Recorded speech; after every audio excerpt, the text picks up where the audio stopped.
ಒಂದು ಹಸಿರು ತುಂಬಿದ ಕಾಡಿನಲ್ಲಿ ಒಂದು ಮೂರ್ಖ ಕೋತಿ ವಾಸವಾಗಿತ್ತು.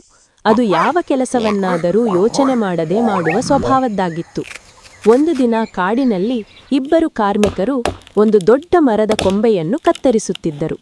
ಮಧ್ಯಾಹ್ನ ವಿಶ್ರಾಂತಿಗೆ ಹೋಗುವಾಗ ಅವರು ಅರ್ಧವಾಗಿ ಕತ್ತರಿಸಿದ ಕೊಂಬೆಯಲ್ಲಿ ಒಂದು ಮರದ ಕೀಲುವನ್ನು ಇಟ್ಟು ಹೋಗಿದರು. ಅದನ್ನು ನೋಡಿದ ಕೋತಿಗೆ ತುಂಬಾ ಕುತೂಹಲವಾಯಿತು. ಇದು ಏನಿರಬಹುದು ಎಂದು ಯೋಚಿಸಿದ ಕೋತಿ ಆ ಕೊಂಬೆಯ ಮೇಲೆ ಕುಳಿತುಕೊಂಡು ಕೀಲುವನ್ನು ಎಳೆಯಲು ಆರಂಭಿಸಿತು. ಕೋತಿ ಕೀಲುವನ್ನು ಹೊರತೆಗೆದ ತಕ್ಷಣ ಮರದ ಕೊಂಬೆ ಮುಚ್ಚಿಕೊಂಡು ಅದರ ಬಾಲ ಮಧ್ಯದಲ್ಲಿ ಸಿಕ್ಕಿಬಿಟ್ಟಿತು.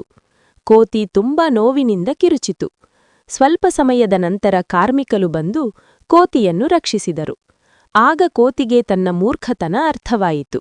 ಆ ದಿನದಿಂದ ಅದು ನಿರ್ಧರಿಸಿತು, ಯೋಚನೆಯಿಲ್ಲದೆ ಯಾವ ಕೆಲಸವನ್ನೂ ಮಾಡಬಾರದು ಎಂದು. ನೀತಿ: ಯೋಚನೆಯಿಲ್ಲದೆ ಮಾಡಿದ ಕೆಲಸ ನೋವಿಗೆ ಕಾರಣವಾಗುತ್ತದೆ.